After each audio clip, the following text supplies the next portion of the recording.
You're listening to the Love Over Addiction podcast.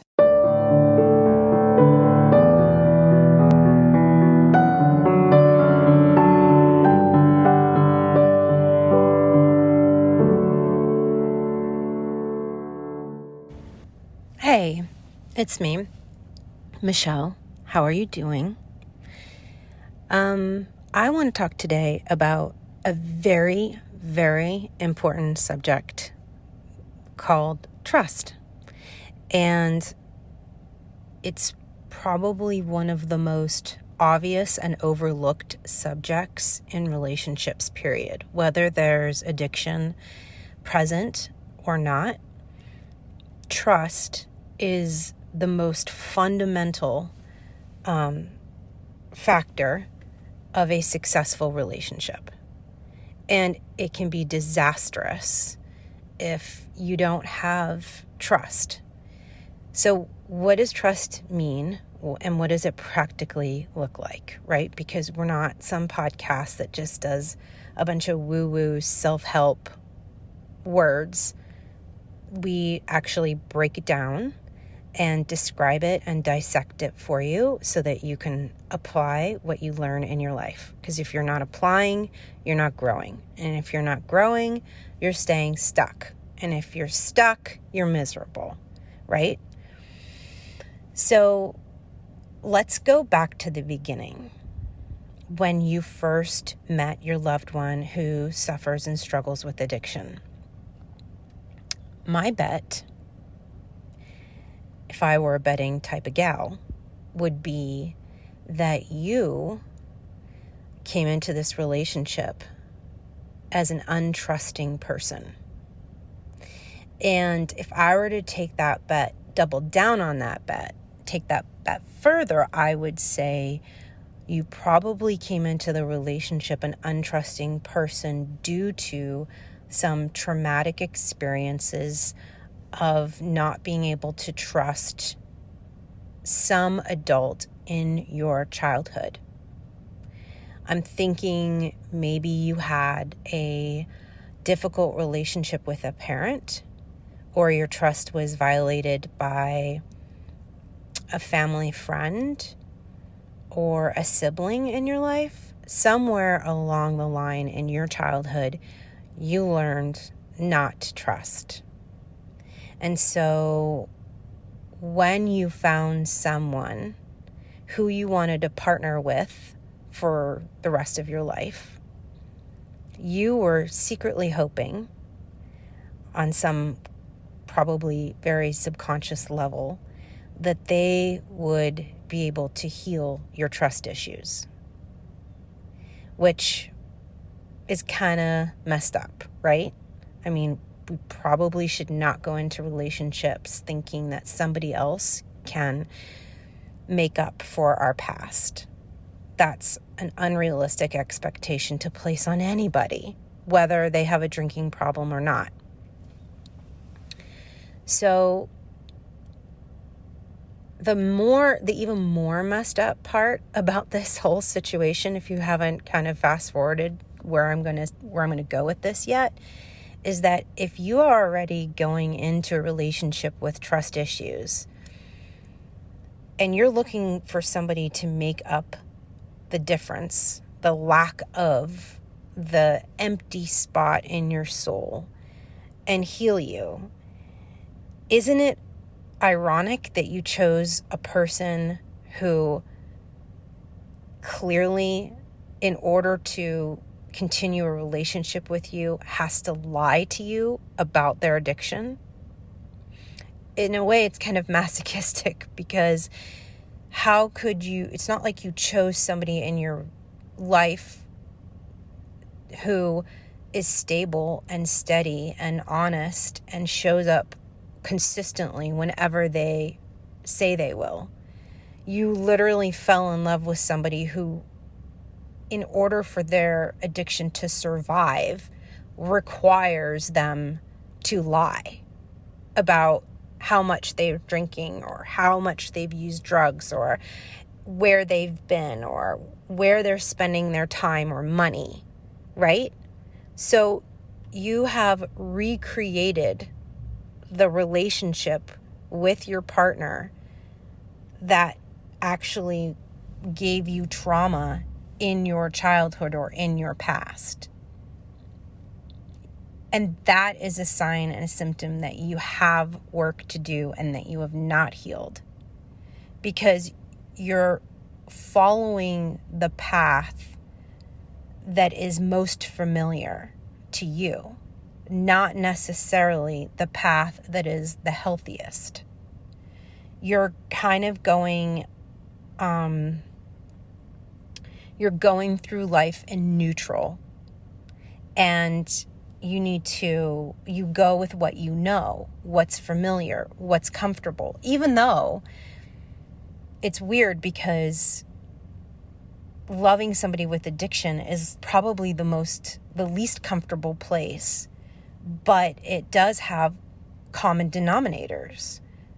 There's a lack of trust that probably reminds you of some traumatic event when you were a child, or when you were a young adult. And it probably has a lot of other unhealthy common denominators that remind you of someone or something that happened in the past. And so that is what made you attracted to this person in the first place, is you're sitting there and you see your history in them and you go, oh, I know that. That feels familiar to me, even if it's an unhealthy familiarity. So you're coming into this relationship with your loved one at the very beginning with a lack of trust. And you're attracted to a person who has to lie to you in order to continue their addiction. And their addiction, let's just flip the coin here on the other side. Let's take a look at the person that you love that's suffering from addiction. That person is also coming into the relationship with a lack. There is a hole. They are incomplete. They have a inability to handle the negative feelings of their past, and therefore have turned to drugs and alcohol as a coping mechanism. And I think, if I were, again, a betting woman, I would say they came into the relationship with you looking to heal themselves. They secretly thought that you had the answers because you were more than willing to take on the problem. You were the first one to volunteer to help them, to manage them. And so there's a part of them that secretly was placing their hope in you, that you could heal them. And do you see how from the very beginning, this relationship was not standing on solid foundation? It was not built on a solid ground.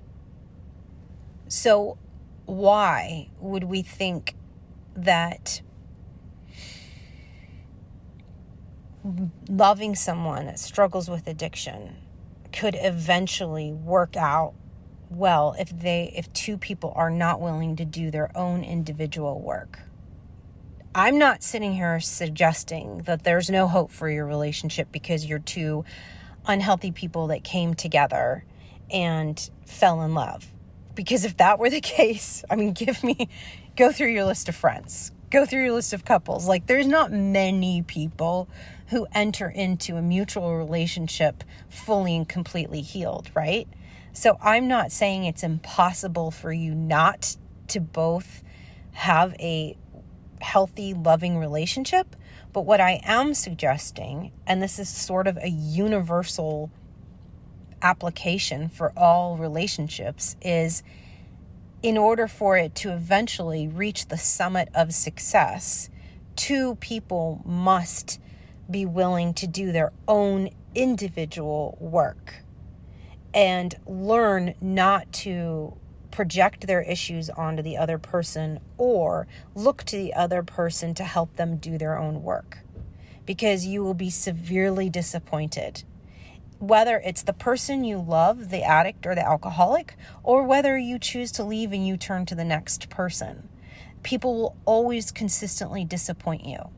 So here's the reality of the situation. If you are married to somebody who suffers from addiction, you signed on the dotted line. You entered into a relationship with them and you agreed to this scenario.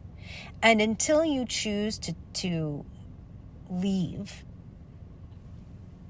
until you choose to exit, if you do, let's stop waiting for them to do their own work and to change. And let's start growing up and becoming accountable and responsible for the fact that we went into this with a contract and we are going to do our own work. Let's put blinders on to what the other person is doing. So if you are, I love horse racing, guys, English horse racing, not American racing. And there is a difference. And my father, growing up, used to own racehorses. And so I would go as a young girl. A lot of my family lives in England. And so I'd go every summer to these horse races and go over to my grandparents' house in England and stay there. And then we'd go to the races. And it was fabulous. We dressed super fancy and I had sparkling lemonade, which was so fun. But as the horses are getting ready to race, they put blinders on horses.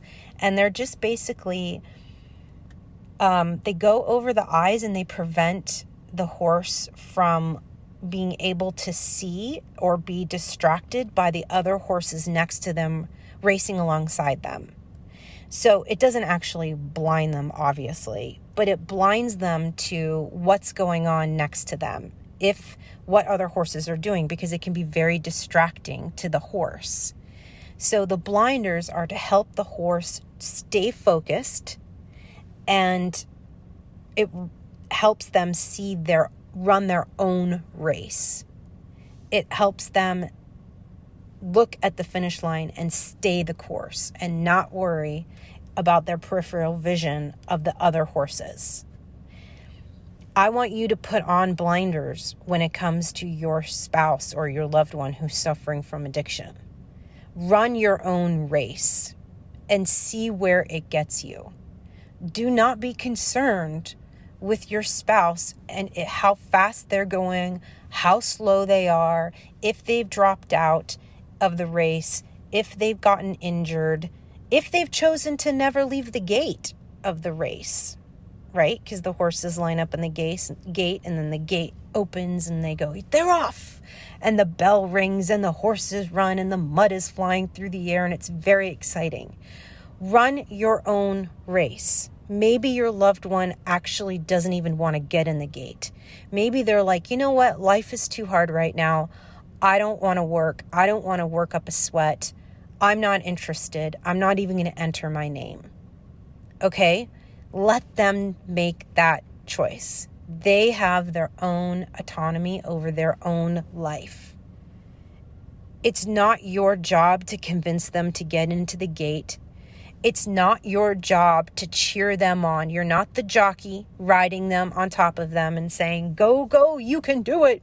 You don't, that is not, I've never actually heard a jockey make that noise before, but you get where I'm going with this. You're not the jockey riding them. You're not steering them. You're not in control of that horse. You're not in control of your loved one. You don't get to dictate when they go, when they stop, and what direction they're headed. You don't have the reins of your loved one. You are your own horse. Ride your own race. And for God's sakes, get in the race and give it your best shot. You have one life to live. It doesn't matter how old or how young you are. I can guarantee you the finish line is worth it because it's completely victorious. And it feels really, really good when you finish and people are cheering for you and you get to recognize yourself as having accomplished something incredibly difficult. And you're going to be sweaty and you're going to be gross and you're going to think, I didn't think I could do this. And it's going to feel amazing. So if you are one of those horses and you are just kind of walking around waiting for your loved one to meet you at the gate, and you're like, let's run this together, we can do it. And your loved one is like, no bueno. Get in that gate anyways. Run your course. Fix your trust issues. This is, if we want to keep the metaphor going, this is the race of trust. Okay? This is a trust race. Get in the gate and learn to run. And what do I mean by that? I mean, the only way that you are going to gain back trust in your life is by learning to trust yourself. It doesn't matter if you choose to stay. It doesn't matter if you choose to leave. It doesn't matter. That's the wonderful beauty of it. You don't have to decide today if you want to leave or stay. You can run your race regardless of changing the status of your relationship. You have to learn to trust yourself. Nobody else is going to teach you trust. How do you learn to trust yourself? You do what I told you just 5 minutes ago. You take accountability for the fact that you entered this relationship and that you are actually in charge of your own happiness. You look at this relationship logically. You step out of the emotion part for a moment, and you go logically, what can I do that will make myself happy? When it comes to trust, what do I want? And how can I make that happen? Learning to trust yourself means stepping within, putting on your blinders, stepping within and going, who am I? What do I want? How can I make this situation better? How can I control my life, my feelings, and my future? And then following through with that. So let's give you some examples. Learning to trust yourself means getting a grip over your finances. If you are a partner and you don't have any idea how many credit cards you have open in your name, or you don't know the status of your bank account right now, or you don't know where your money's going every month, learn to trust yourself by getting a hold of your finances. Another way to learn to trust yourself and your finances, open up a separate bank account in your name and start putting money in there every month. I don't care if it's $5 or $20. It will make you feel incredibly responsible and mature to be putting away an emergency fund, because life, when loving someone that deals with substance abuse and addiction, is unpredictable, and that emergency fund will come in handy. I promise you that. And do not tell your partner about it, and do not put it in their name as well. If you are above the age of, I think, 16, you can open up your own bank account. All of my kids that are 16 and older have one. Everybody should have one. Okay? So that's what it means to trust yourself in a financial situation. Trusting yourself when it comes to your future. Okay, so let's take a step back and go, forget your partner, forget the chaos and the drama and all of the disasters that their addiction is causing. Let's separate ourselves from that. And let's ask ourselves, what do we want? Where do we see ourselves in 6 months, in 1 year, in 5 years? Where do we want to live? What do we want our environment to be? What do we want to be employed? If so, what would make us happy? What is our calling? What is our purpose? What brings us joy? How do we choose to spend our days? Learning to trust yourself with your body. Maybe it's you have growth to do in loving and accepting your body as is. Maybe you're one of those people that's just never happy enough with the way you look. Maybe your growth needs to be, you know what? I'm actually not going to care what my partner thinks about me physically. I'm going to start to look in the mirror and ask myself, how do I feel about myself? And how do I get to a point where I can actually love and accept myself as I am today? I heard this podcast, and it stuck with me for months, about this woman who was talking about she's always struggled with her weight, and she had this surgery happen, and the recovery of the surgery didn't allow her to eat. So she automatically, or it only allowed her to eat soup or something, I don't know. But she lost a lot of weight, meaning, and to her, a lot was I think 4 pounds or something. And she went to her boyfriend. She's like, oh my gosh, can't you tell I've lost 4 pounds? Isn't this great? And he's like, I didn't notice the difference.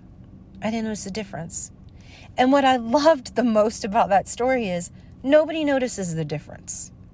Nobody's looking at you and going, oh, 4 pounds. Wow.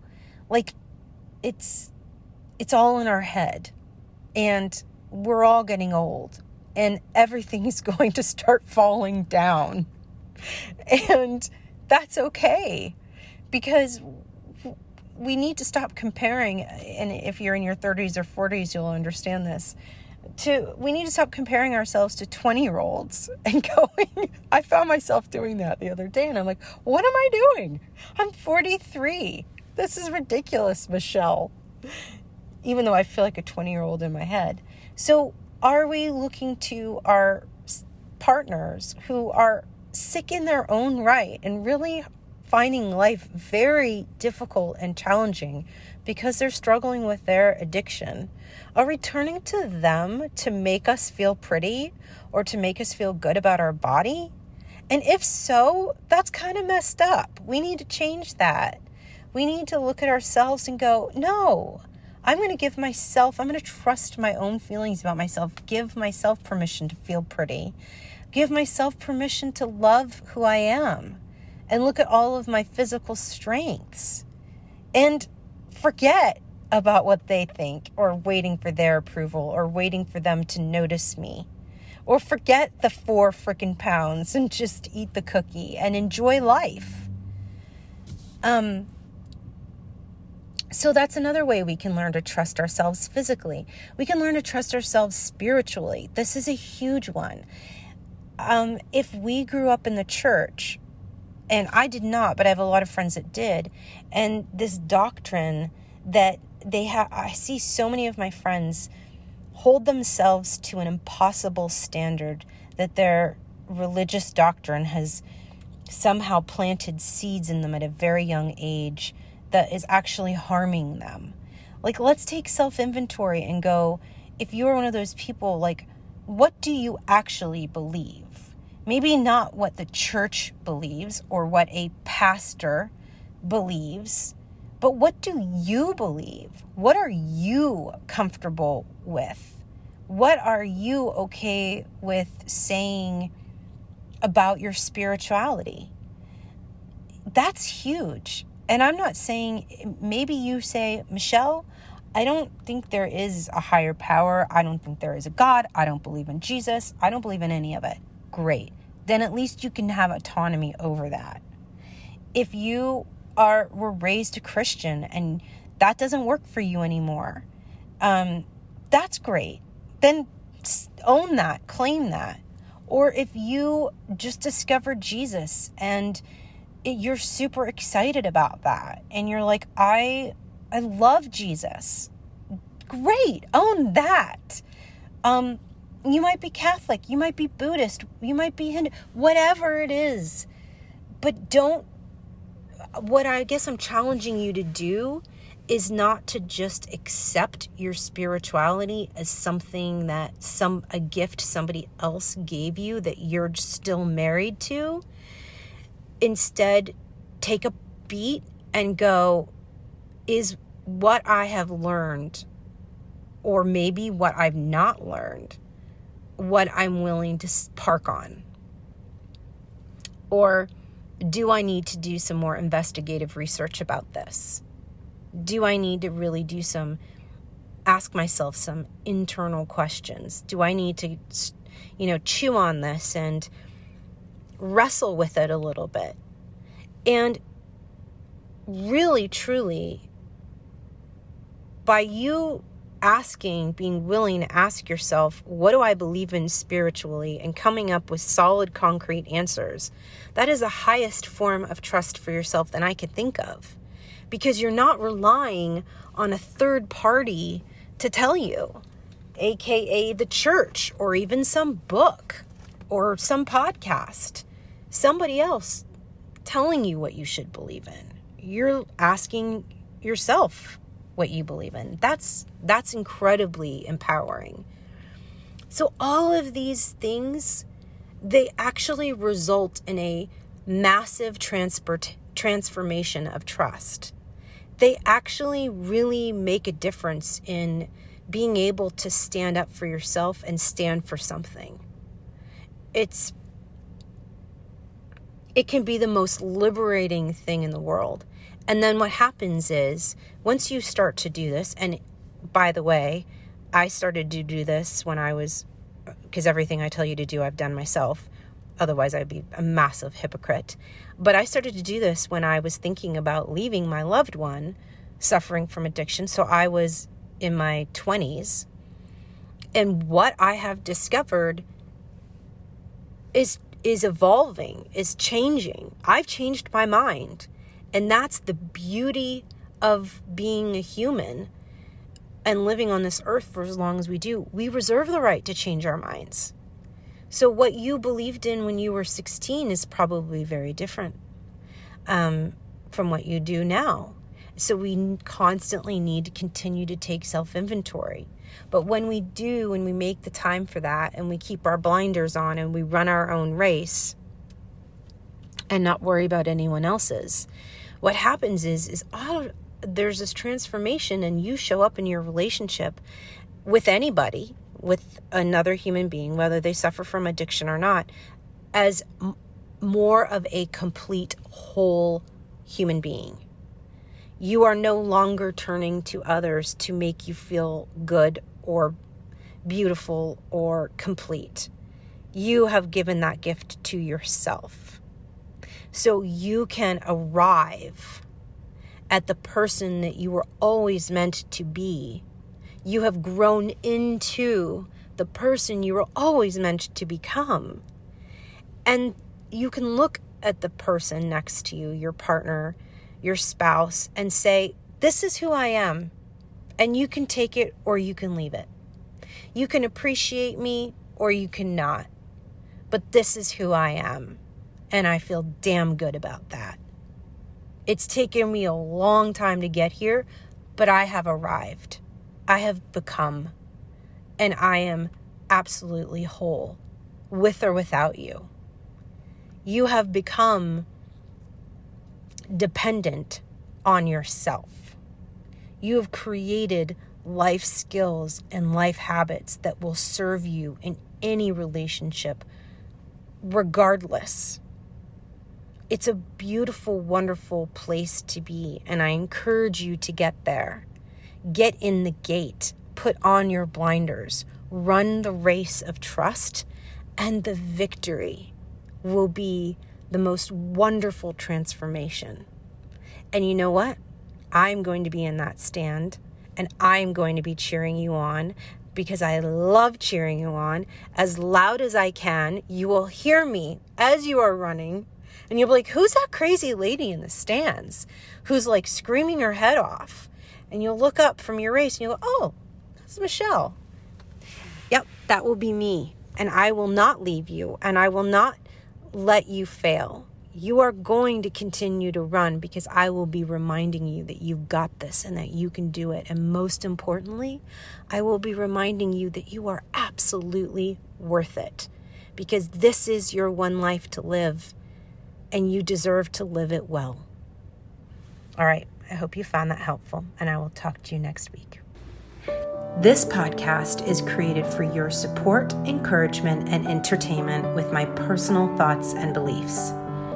We are bonded together by the fact that we love someone suffering from addiction. This is not intended as a substitute for therapy or advice from a professional.